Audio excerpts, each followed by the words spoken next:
नमस्कार, मेरा नाम डॉक्टर शिंजनी पांडे है।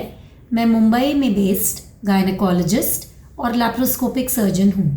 इस चैनल के माध्यम से मैं कुछ ऐसे टॉपिक्स पर डिस्कशन करती हूँ जो लेडीज़ की हेल्थ से रिलेटेड हैं। और आजकल हम लोगों का जो डिस्कशन चल रहा है वो एंडोमेट्रियोसिस पर है। और आज का जो हमारा डिस्कशन है वो एंडोमेट्रियोसिस के ही एक स्पेशल पहलू या एस्पेक्ट पर है, और ये है कि एंडोमेट्रियोसिस जब नर्व्स को इन्वॉल्व करे। तो नर्व एंडोमेट्रियोसिस बहुत तरीक़ों का हो सकता है। अलग अलग नसें एंडोमेट्रियोसिस से इन्वॉल्व हो सकती हैं। और आज हम जो डिस्कशन करेंगे वो ये है कि यदि एंडोमेट्रियोसिस हमारी एक मेन नर्व बॉडी की या नस कह लीजिए या तंत्रिका कह लीजिए, जिसे कहा जाता है शायाटिक नर्व, इसको अगर एंडोमेट्रियोसिस इन्वॉल्व करे तो किस तरह से पीछे कमर में और थाई के एरिया में या जांघ के एरिया में और पैर में दर्द हो सकता है या अलग अलग सिम्टम्स हो सकते हैं। तो आज हम इस पर बात करेंगे। तो शुरू करने के पहले ये बता दूं कि सबसे पहले तो नर्व्स का जो एंडोमेट्रियोसिस है वो काफ़ी रेयर होता है। जैसे हमने इसके पहले के 2 वीडियोस रेयर एंडोमेट्रियोसिस पर डिस्कशन की थी। हमने इंटेस्टाइन्स को इन्वॉल्व करने वाला एंडोमेट्रियोसिस और पिछले वीडियो में यूरिन का मार्ग या जो मूत्र तंत्रिका है, यूरिनरी सिस्टम है, उसको इन्वॉल्व करने वाले एंडोमेट्रियोसिस पर हमने चर्चा करी है। आज हम इसी तरह से नर्व्स या स्पेशली शायाटिक नर्व पर जो एंडोमेट्रियोसिस होता है उस पर हम आज डिस्कशन करते हैं। तो शुरू करते हैं एक क्विक रिकैप से कि एंडोमेट्रियोसिस एक्चुअली होता क्या है। ये मैं हर वीडियो में बताती हूँ, क्योंकि जब तक एंडोमेट्रियोसिस क्या है उसकी एक लाइन आप समझ ना लें तब तक अलग अलग भागों का एंडोमेट्रियोसिस और उनका आपकी हेल्थ पर इफ़ेक्ट आप नहीं समझ पाएंगे। तो एंडोमेट्रियोसिस बेसिकली एक ऐसी बीमारी है या एक ऐसी हेल्थ कंडीशन है जिसमें यूट्रस के अंदर की जो लाइनिंग होती है, जो नॉर्मली हर लेडी में यूट्रस के अंदर एक सतह होती है या लाइनिंग होती है सेल्स की, टिश्यूज़ की, जिसे एंडोमेट्रियम कहा जाता है। ये नॉर्मली यूट्रस के अंदर या बच्चेदानी के अंदर ही प्रेजेंट होती है और हर महीने इसकी थिकनेस बढ़ती है, इसकी ग्रोथ होती है और महीने के अंत में जब पीरियड आता है, मासिक आता है, तो ये बाहर आ जाती है और फिर अगले महीने में नए सिरे से ये लाइनिंग अंदर बढ़ती है और वापस फिर झड़ती है। तो यदि ये लाइनिंग जो कि नॉर्मली यूट्रस के अंदर ही होनी चाहिए, बाकी कोई जगह पर नहीं होनी चाहिए, अगर इसके सेल्स या इसकी टिश्यूज़ बॉडी के अलग अलग भागों में किसी भी कारण से प्रेजेंट हों तो इस कंडीशन को एंडोमेट्रियोसिस कहा जाता है। नॉर्मली ये गलत जगह पर प्रेजेंट होने वाला एंडोमेट्रियम या एंडोमेट्रियम लाइक टिश्यू ये नॉर्मली ज़्यादातर नीचे के पेट के भाग में, जिसे पेल्विक एरिया बोला जाता है, यहाँ पर ज़्यादातर लोकेटेड होते हैं। इसीलिए पेल्विक एरिया में जो अलग अलग ऑर्गन्स हैं या अलग अलग शरीर के पार्ट्स हैं, जैसे इंटेस्टाइन, यूरिनरी ब्लैडर या यूरिन की जो थैली है, जो ओवरीज़ हैं, अंडेदानी हैं, इसी तरह से पेल्विक एरिया में नसें भी होती हैं या नर्व्स भी होती हैं और इन पर भी कभी कभी रेयरली एंडोमेट्रियोसिस की डिपॉजिट या उसके दाग जमा हो सकते हैं। ये बहुत ही रेयर कंडीशन है, लेकिन इसका डिस्कशन इसलिए ज़रूरी है क्योंकि रेयर है, लेकिन ये जब लक्षण पैदा करती है तो इसके लक्षण बिल्कुल शायटिका के लक्षण होते हैं। शायटिका एक ऐसी प्रॉब्लम है जो ये नर्व है, साइटिक नर्व है, इसकी दबाव, इस पर दबाव की वजह से लोगों को शायटिक नर्व का जब पेन होता है तो कमर के लोअर भाग में, जांघों की तरफ, पैर के निचले और पिछले भाग में दर्द तकलीफ़ होती है। तो इसके सिम्टम्स बिल्कुल सिमिलर होते हैं। कई बार ऐसा होता है कि जो एंडोमेट्रियोसिस की लेडी है उसको शायटिक नर्व की एंडोमेट्रियोसिस हो सकती है, पर ये किसी के भी पकड़ में नहीं आती, क्योंकि कोई भी ज़्यादातर डॉक्टर इसके बारे में मन में शंका नहीं रखते और इसीलिए इसकी डायग्नोसिस करना बहुत डिफ़िकल्ट होता है। बहुत बार लेडीज़ ऑर्थोपीडिक सर्जन्स या हड्डियों के जो विशेषज्ञ हैं उनके पास जाकर दिखाती हैं और उनको भी क्योंकि एंडोमेट्रियोसिस का अनुमान नहीं होता, तो इसी तरह से खाली इलाज चलते जाता है और मर्ज़ अंदर बढ़ते ही जाता है या प्रॉब्लम शायटिक नर्व की बढ़ती ही जाती है। तो आइए देखते हैं कि शायटिक नर्व या ये जो नस है इसका एंडोमेट्रियोसिस क्या होता है। तो जब जिसी तरह से एंडोमेट्रियोसिस में अंदर यूट्रस के अंदर की जो लाइनिंग है अलग अलग भागों में डिपॉजिट हो सकती है, उसी तरह से यही लाइनिंग जब शायटिक नर्व या शायटिक नस जो है उसके चारों तरफ अगर डिपॉजिट हो जाए तो फिर इसको शायटिक नर्व एंडोमेट्रियोसिस कहते हैं। अब शायटिक नर्व क्या है ये भी बता दूं। शायटिक नर्व हमारी बॉडी की सबसे बड़ी नर्व है, या हिंदी में कहिए तो तंत्रिका है या नस है। ये जो है ये रीढ़ की हड्डी के लोअर पार्ट से निकलती है और फिर थोड़ा सा इसका भाग पेल्विक रीजन में रहता है, यानी ये नस आगे बढ़ती है, इसका छोटा सा रास्ता पेल्विक रीजन से होते हुए पैर के पिछले भाग की तरफ जाती है ये, यानी जांघों के पिछले भाग में पीछे की तरफ से, और फिर नीचे घुटने और घुटने से नीचे वाला जो पैर है उसकी तरफ से नीचे पैर की ओर जाती है। इस चित्र में आप इसका नर्व का जो रूट है, जो नर्व का पाथवे है वो आप देख रहे हैं। अब अगर पेल्विक रीजन में या श्रोणि के भाग में एंडोमेट्रियोसिस होता है और अगर एंडोमेट्रियोसिस की दाग, डिपॉजिट या गांठ इस नस के चारों तरफ आ जाती है तो धीमे धीमे होता क्या है कि इस नस के चारों तरफ, इस नर्व के चारों तरफ इन्फ्लेमेशन हो जाता है। इन्फ्लेमेशन का अर्थ है सूजन, और सूजन की वजह से ये नस जो है इस पर दबाव पड़ता है। अब दबाव की वजह से पेशेंट को अलग अलग सिम्टम्स या लक्षण हो सकते हैं, जिन्हें मेडिकल लैंग्वेज में कहा जाता है न्यूरोपैथी। अब लक्षण जो होते हैं शुरुआत में, जब महीना दर महीना ये शुरुआत की एंडोमेट्रियोसिस की प्रॉब्लम शायटिक नर्व के चारों तरफ होती है, तो महीना दर महीना ज़रूरी नहीं है कि पेशेंट को शुरुआत में हर समय शायटिक नर्व का खिंचाव या पेन या सिम्टम्स रहें। शुरुआत के महीनों में जब महीना आता है, जब पीरियड की ब्लीडिंग होती है, उस टाइम पर ही इस नर्व के चारों तरफ सूजन ज़्यादा होती है और हो सकता है पेशेंट को कमर में दर्द, जांघों के पिछले भाग में पीछे की तरफ दर्द, पैरों के पिछले भाग में दर्द, ये केवल महीने के दौरान ज़्यादा महसूस हो।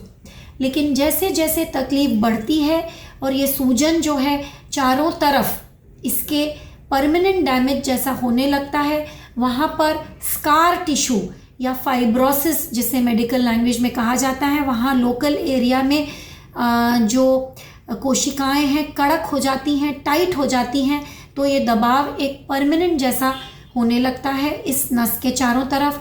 और फिर हो सकता है कि इस नस पर परमानेंट दबाव होने की वजह से दर्द या सिम्टम्स पेशेंट को हमेशा बने रहें और पीरियड्स के दौरान खाली ना हो, पर पूरे महीने भर पेशेंट को तकलीफ़ रहे।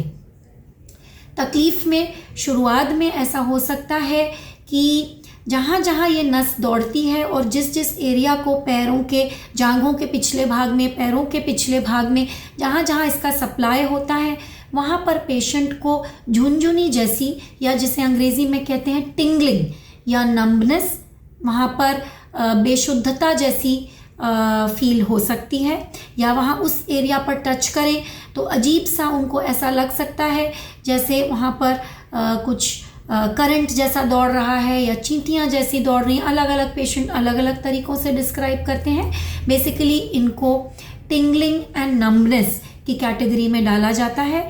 तो शायटिक नर्व या नस जहाँ जहाँ दौड़ती है उस एरिया में ये सिम्टम्स दिख सकते हैं। जांघों में दर्द, पैरों के पिछले भाग पर दर्द ये महसूस हो सकता है।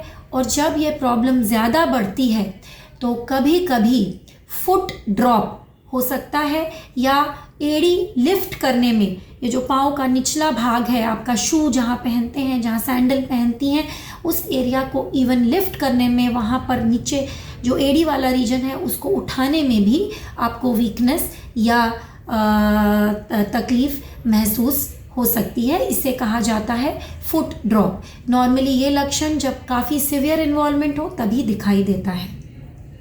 बहुत सिवियर इन्वॉल्वमेंट होने पर मसल्स की वीकनेस, जो अपर लिम्ब, जो लोअर लिम्ब के जो मसल्स हैं, जांघों के एरिया के, पैर के पिछले पार्ट के पीछे के भाग के जो मसल्स हैं, उनमें भी वीकनेस हो सकता है।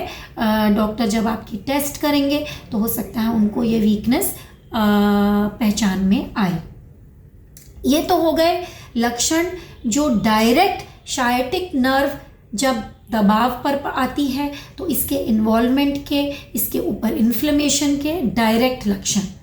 इसके अलावा क्योंकि शायटिक नर्व एंडोमेट्रियोसिस अकेला शायटिक नर्व को ज़्यादातर नहीं इन्वॉल्व करता है, पेशेंट्स को नॉर्मली अलग अलग पार्ट्स का एंडोमेट्रियोसिस ऑलरेडी होता है, तो इन लेडीज़ को नॉर्मली एंडोमेट्रियोसिस के जो साधारण लक्षण हैं, जैसे पीरियड्स में बहुत पेन होना हो सकता है, पेल्विक एरिया में क्रॉनिक पेन रहना, नीचे के पेट के भाग में हमेशा हल्का हल्का दर्द बना रहना, हेवी ब्लीडिंग होना पीरियड्स के टाइम पर, सेक्स करने के टाइम पर दर्द होना, या अगर और भी अलग अलग पेल्विक एरिया के ऑर्गन्स इन्वॉल्व हैं तो यूरिनरी सिम्टम्स होना, यूरिन में पेन होना, पैखाने के मार्ग के लक्षण भी हो सकते हैं, जैसे पैखाना या मोशन पास करने के टाइम पेन होना, पेट में ब्लोटिंग लगना, गैस जैसा ज़्यादा लगना वगैरह वगैरह।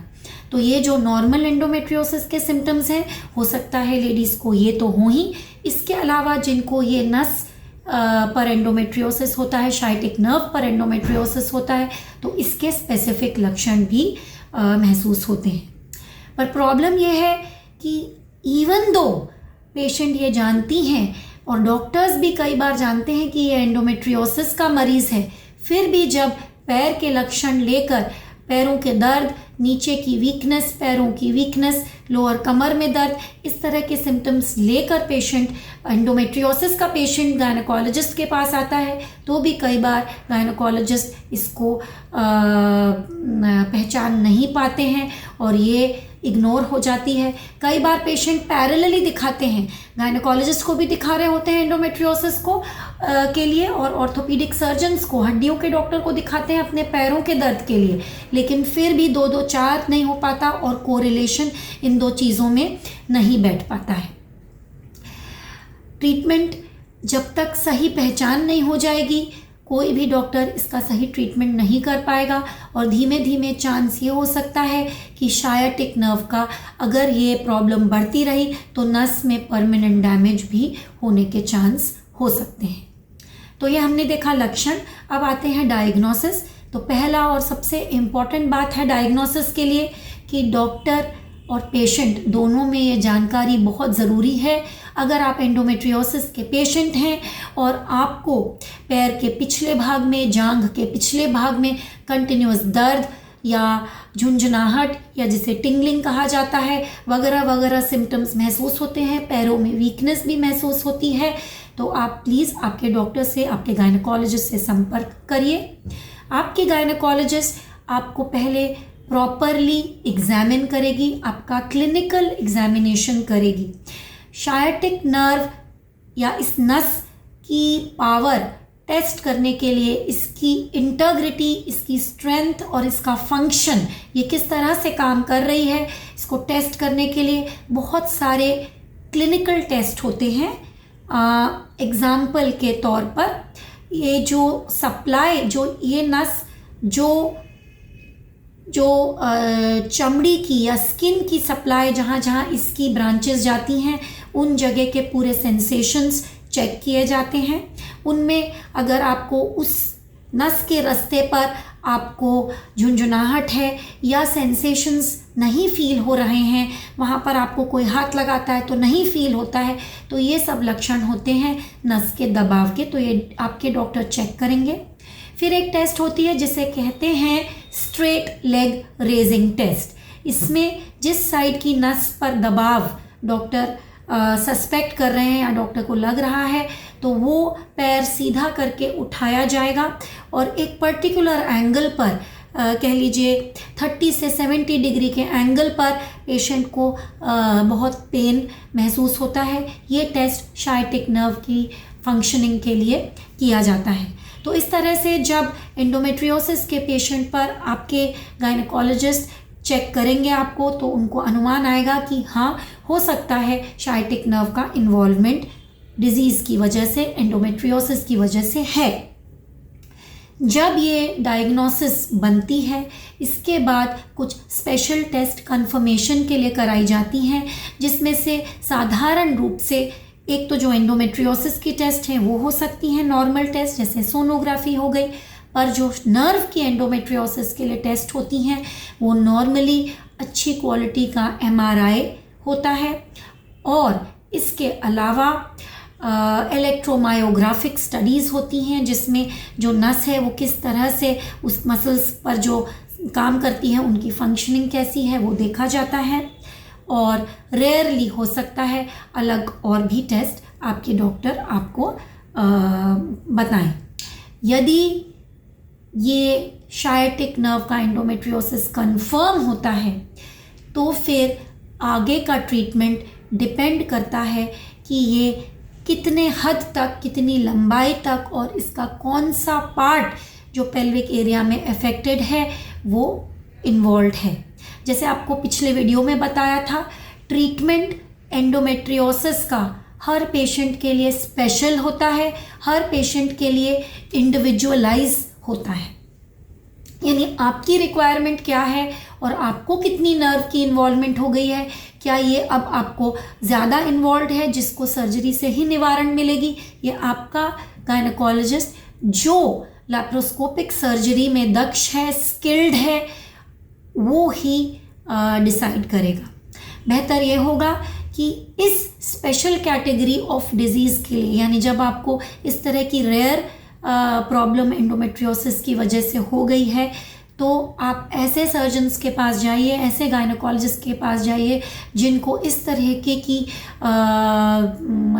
प्रॉब्लम्स का ट्रीटमेंट करने का तजुर्बा हो। एक्सपीरियंस होना बहुत ज़रूरी है।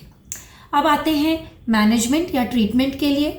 तो एक तो मेडिकल ट्रीटमेंट है, बहुत बड़ा रोल आपको क्लियरली बता दूं, नर्व एंडोमेट्रियोसिस, अगर नर्व एंडोमेट्रियोसिस से दबाव पर आ गई है, अगर उसके चारों तरफ एंडोमेट्रियोसिस की डिपॉजिट जम गई है और नर्व को ऑलरेडी उससे दबाव पड़ गया है, तो बेस्ट ट्रीटमेंट सर्जरी ही होता है। पर हो सकता है शुरुआत में आपके डॉक्टर मेडिकल मैनेजमेंट ट्राई करें। मेडिसिन्स में जो रूटीन एंडोमेट्रियोसिस की मेडिसिन्स हैं वो ही दी जाती हैं नॉर्मली। जो हॉर्मोन्स वाली मेडिसिन होती हैं, जिनमें ज़्यादातर ओरल कॉन्ट्रासेप्टिव पिल्स होती हैं या डायनोजेस्ट नाम की मेडिसिन यूज़ करी जाती है, लेकिन इसका 100% नर्व एंडोमेट्रियोसिस पर फ़ायदा हो ये कोई ज़रूरी नहीं है। कितना फ़ायदा नर्व एंडोमेट्रियोसिस पर ये दवाइयाँ एक्ट करेंगी, ये बड़ा ही अनप्रिडिक्टेबल है। दर्द कम करने के लिए नॉर्मल एनाल्जेसिक्स या जिन्हें साधारण भाषा में पेन किलर्स बोला जाता है, और एंटी इन्फ्लेमेटरी ड्रग्स जो होती हैं, मेडिसिन्स होती हैं, एंटी इन्फ्लेमेटरी मेडिसिन्स भी शुरुआत में यूज़ करी जाती हैं। फिर एक और कैटेगरी की मेडिसिन आती है जिसे गाबापेंटिन कैटेगरी कहा जाता है, वो भी शुरुआत में कई डॉक्टर्स देते हैं।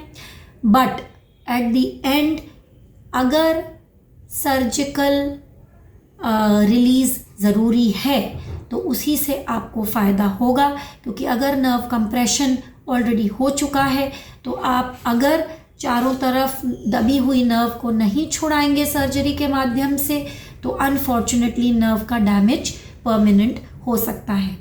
सर्जरी बेस्ट होती है लैप्रोस्कोपी के माध्यम से, मैं कहूँगी 3D लैप्रोस्कोपी के माध्यम से। इसमें बहुत स्पेशल स्किल रिक्वायर्ड होती है, क्योंकि इस नस की पोजीशन जब ये पेल्विक एरिया के थ्रू जाती है, जब इस रास्ते के मार्ग से ये आगे बढ़ती है जांघों के पिछले कंपार्टमेंट में जाने के लिए, तो इसके चारों तरफ बड़ी बड़ी खून की नसें होती हैं, ब्लड वेसल्स होती हैं। तो इस बात का ज्ञात होना, इस जगह पर सर्जरी करने का एक्सपीरियंस होना आपके सर्जन के लिए ज़रूरी है। एक्सपीरियंस्ड हैंड्स में सर्जरी बहुत अच्छी तरह से होती है। नर्व के चारों तरफ की डिजीज़ हटा दी जाती है और नर्व को कंप्रेशन से रिलीज़ कर दिया जाता है। रेयरली अगर ये एंडोमेट्रियोसिस की बीमारी शायटिक नर्व आगे जाकर जब पैर के पिछले भाग की तरफ एंटर करने लगती है तो उस एरिया में एक जगह होती है जिसे कहते हैं फोरामेन, शायाटिक फोरामेन। अगर इसके अंदर भी डिजीज़ चली जाए तो कभी कभी फिर उल्टी तरफ से, यानी जांघ की उल्टी तरफ से या हिप्स के रीजन से इस डिज़ीज़ को अप्रोच किया जा सकता है और इसको फिर ओपन सर्जरी से अप्रोच किया जाता है। 99% लोगों को लैप्रोस्कोपी मार्ग से इस पर अप्रोच करने से, सर्जरी करने से आराम अच्छा पड़ जाता है। तो आज के लिए आपको मैंने ये रेयर नर्व या शायाटिक नर्व एंडोमेट्रियोसिस के बारे में जानकारी दी। यदि आप एंडोमेट्रियोसिस के पेशेंट हैं और आपको इस तरह के लक्षण हैं तो आप आपके गायनेकोलॉजिस्ट जो कि एंडोमेट्रियोसिस के इलाज में एक्सपीरियंस्ड हैं उनसे मिलिए, उनके साथ डिस्कस करिए ताकि टाइम पर इसका मैनेजमेंट हो सके। एक लास्ट वर्ड बोलना चाहूँगी, इस तरह की बहुत सारी नर्व्स होती हैं जो एंडोमेट्रियोसिस से बॉडी में इन्वॉल्व हो सकती हैं, स्पेशली पेल्विक एरिया में। बाकी नसों का इन्वॉल्वमेंट जैसे नाम के तौर पर बता दूं, ऑब्ट्यूरेटर नर्व या नीचे प्यूडेंडल नर्व, या कई बार हमारी बॉडी में हाइपोगैस्ट्रिक नर्व्स होती हैं जो हमारी यूरिन की थैली पर जाती हैं, जो हमारे पैखाने के रास्ते को और हमारी वेजाइना को सप्लाई करती हैं। तो इनका भी इन्वॉल्वमेंट होकर अलग अलग पेन के कारण आपको एंडोमेट्रियोसिस की वजह से पेन महसूस हो सकता है। इन सभी का मैनेजमेंट एक्चुअली लैप्रोस्कोपी से, 3D लैप्रोस्कोपी से सही डायग्नोसिस के बाद अच्छी तरह से हो सकता है। आज के लिए आशा करती हूँ कि ये इन्फॉर्मेशन आपको यूज़फुल हो और इसके साथ ही नमस्कार।